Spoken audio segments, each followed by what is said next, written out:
Alrighty, guys. So we are going to be reading Ever After High, Fairy Got Talent, and it's actually going to be part four. So this one doesn't have any pictures. I wish it did, but like I said, use imagination. All right, so I'm gonna start reading.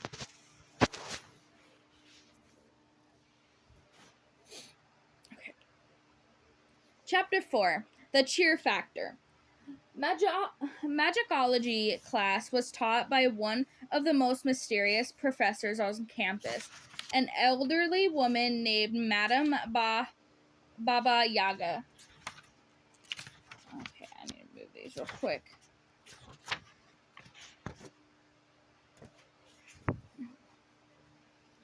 She was the department head of all classes, having to do with spells, hex, and general witchery. Whether you call her a witch or a circus, she looked like a combination of both.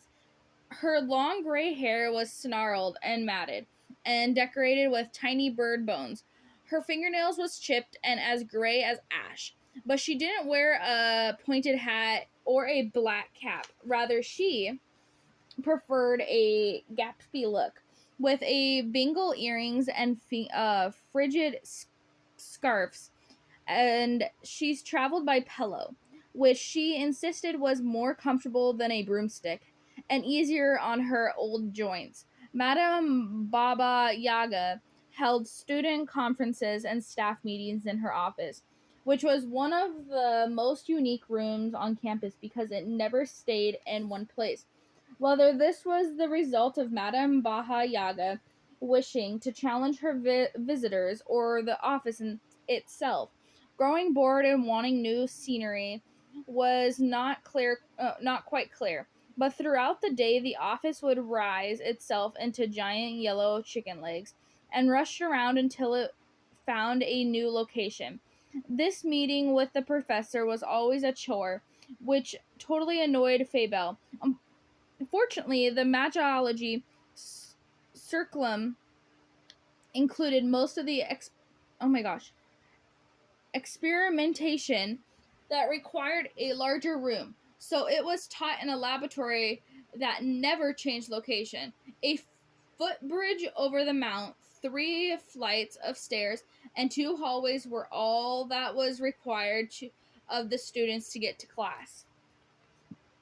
It was a grand room with tall windows, stone archways, and wall lined with bookshelves. Lab tables were set up on one side with rows of chairs on the other side for lectures. Magology was reserved for students who would wield magic. The sons of daughters of witches, warlocks, sorceress, and the course fairies, Fabelle and her 6 fairy cheer hexters were the first to arrive. They claimed the front row, as they always do.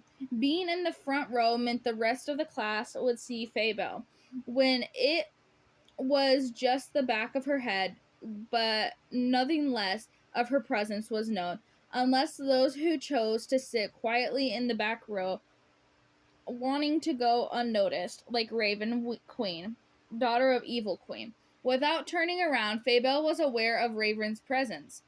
Fairies sensed the finely tuned instruments. Raven used the same shampoo every day, moonlight intense. The moment Fabelle detected the sense, she knew her nemesis was near. There was no reason for Fabelle to feel threatened by Raven presence in magicology. Through destined for villainy, Raven refused to embrace dark magic, but in the past, when she'd tried, oh my gosh, tried, I can't say that word. I tried. Oh my god, I try to say that. Tried. Her hand at the good magic. The spell had almost always backfired. Her magic skills had improved slightly in the recent months, but they still couldn't rival Fabelle's. It served her right. Fabelle's believed for denying her evil side. Raven was a rebel who didn't want her destiny. Fabel shivered with disdain. She could barely stand to be in the same room with that traitor. Hi, Raven. Farah, good fairy's voice drifted from the back row. Why was she sitting next to Raven? They made such an old pairing, but that was what happened at Ever After High. Friendships formed because some students chose to go off book. Fabel shivered again. Good morning, students. Madam Baba Yaga floated into the room. She sat cross-legged on her magic pillow. A yellow scarf was wrapped over her head, and her pleasant, oh my gosh, peasant blouse had embroidered sleeves. The pillow carried her to the front of the classroom, then lowered her to eye level. Class is now in session. Please put away all mirror phones, mirror pads, and any other non-magical appliances. And focus your attention on the contents of this box in my hands. As she opened the box, dozens of teacups drifted out, then landed on her desk. Some were cracked, some chipped, some missing handles. The cleaning fairies had asked us to help with the project, so we shall put our magic skills to good use this afternoon by fixing these teacups. The cleaning fairies were among the smallest of fairies, about the size of a person's thumb. Wow, that's really small. They flitted around the campus with their tiny feather dusters, brooms, and mops, leaving trails of fairy dust in their wake. No one had to ask Madame Baba Yaga why there were so many broken teacups. Stupid Wonderlandings, Fabel mumbled under her breath, just like her roommate Bunny and Wonderland. Students were insane about tea. In fact, one of their favorite sayings is tea terrific, because they drank it all the time. And Castelliteria now shocked teacups, as did all the coffee carts around campus. Those darn things were practically everywhere. I'm afraid I couldn't quite hear your comment, Madame Baha Yaga said, looking directly at Fabel. Fabel cleared her throat. I was wondering, Madame Baha Yaga, why you want us to fix teacups. Isn't this a waste of our time? I mean, why not just get new ones? The other 6 cheer hexters nodded. Yeah, that's right. Uh-huh. You go, girl. Madame Baha Yaga pressed her fingertips together in a thoughtful manner. I understand your concern for the time management, Miss Thorne, but while this may seem to be trivial work, no magic is trivial. Working with small pieces of porcelain will teach you to control impatience. And it's recycling, Gingerbread House pointed out.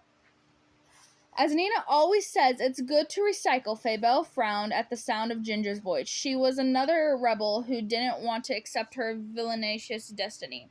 I love fixing things, Farah said, her voice bubbling in enthusiasm. This will be fun. Fabel raised her hand.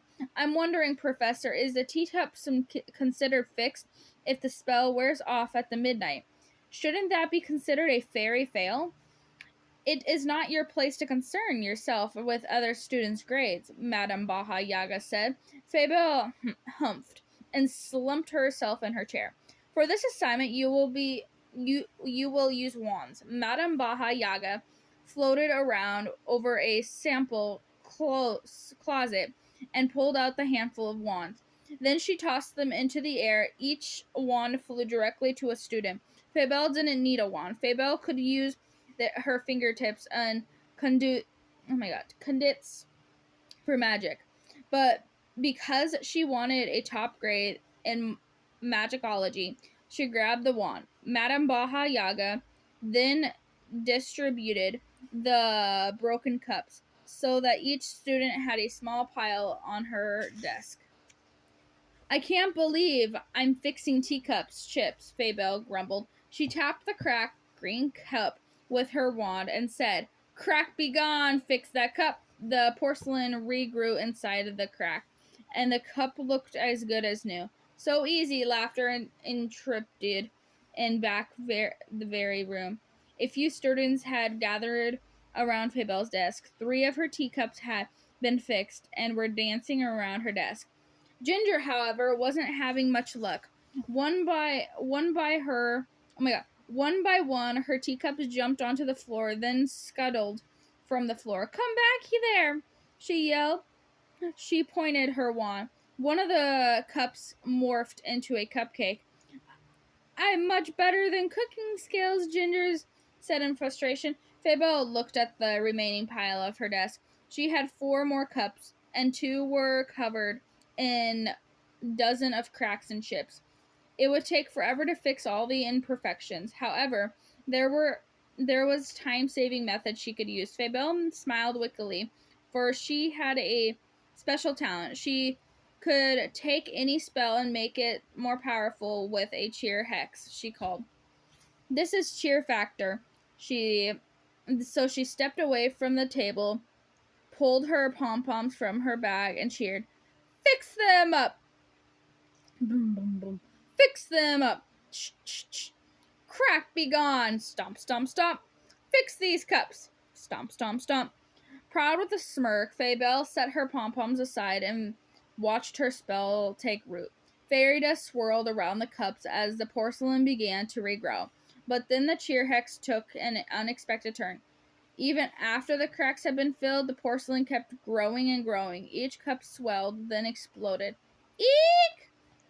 Ginger cried as the storm of porcelain shards flew at her. She covered her face as they landed on her pink dress.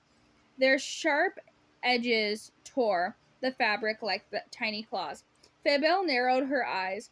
That wasn't the result she expected, but then again, a shower of sharp teacup shards could be considered evil. She might be Hexter credit. "Are you okay?" Raven asked. "Yes, but," Ginger held up her hands, "I pricked my finger." She looked nervously at Fabelle. Everyone looked at Fabelle. Raven stepped forward. "Fabelle, did you do that on purpose? You know, it's not Ginger's destiny to prick her finger." "Are you really going to lecture me about destiny?" Fabelle snort was echoed by her minions. "I know all about destiny. I embrace it. You threw yourself away." Raven witched. Oh my god, wicked. Fabelle's words had stunned. Was there something lingering guilt? Some questions about her choices? A single drop of blood ran down Ginger's finger. "I am gonna fall into 100-year sleep," she was asked worriedly. "I can't go to sleep. I have a test tomorrow in cooking classic, and I have a new episode of my Miracast show to record. Don't get your pink head in a tizzy," Fabelle said with a dismissive wave. "I didn't curse you." Ginger let go of the big sigh in relief. Madame Baja Yaga located a bandage in one of the many first aid kits. Accidents were pitiful in magicology. Farah hurried to Ginger's side. "I can't heal your finger, but I can fix your dress if you like." Ginger's face lit up. "Yes, would you please?" Farah looked at Madame Baja Yaga for permission. She nodded. Fabelle waved her wand in the air. A little musical sound emerged, and a trail of fairy dust swooped around Ginger. In the blink of an eye, Ginger's dress was lovely again. "As good as new," Farah said. "Until midnight, that is." "Thanks," Ginger said. "You're so helpful." "I make dreams come true," Farah told her. "It's what I do." "It's what I do," Fabelle mimicked under her breath, while the other students finished their assignment. Madame Baja Yaga handed Fabelle a dust broom and instructed her to sweep up the mess. The 6 Hexters began to fight over the broom. "I'll do it." "No, let me." "I want to help Fabelle." "No, I do." "Stop kicking me." "Only if you stop kicking me." "Can't we just call the cleaning fairies?" Fabelle asked. There is a wise old saying, Madame Baja said. "She who cleans up her own mess learns not to make it the next time." With a flick of her wrist, the dust broom landed in Fabelle's hand. Then she floated around the room, checking on everyone else's progress. As Fabelle swept up the shards, she tried to hand her frustration. Her attempt to impress everyone had failed. But at least Raven didn't impress them either. Just as a dismissal bell rang, Faybelle dumped the shards in the garbage. She grabbed her equipment bag and was about to leave when Madame Baha Yaga called her name. Miss Thorne, a word with you. And that is the end of part 4.